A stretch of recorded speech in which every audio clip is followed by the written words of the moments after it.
Dead body উদ্ধার করা হয়েছে, কি বলবেন সেই বিষয়টা নিয়ে? আমরা ঠিক আনুমানিক 5টা দিকেই একটা খবর পাইছি যে একটা ডেড বডি ঠিক ক্ষেতের বরকুবাড়ি রাস্তার ক্ষেতের লগে একটা ডেড বডি পড়ে রয়েছে। হ্যাঁ, সঙ্গে সঙ্গে খবর পাওয়ার লগেই আমরা গেছি, আর ঠিক যেমন খবর এমন দেখতে পাইছি একটা ডেড বডি পড়ে রয়েছে।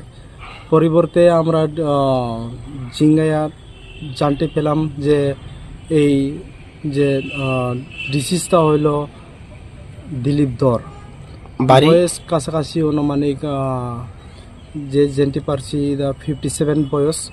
আর বাবার নাম লেট শচীন্দ্র ধর। স্যার ওনার বাড়ি কোথায়?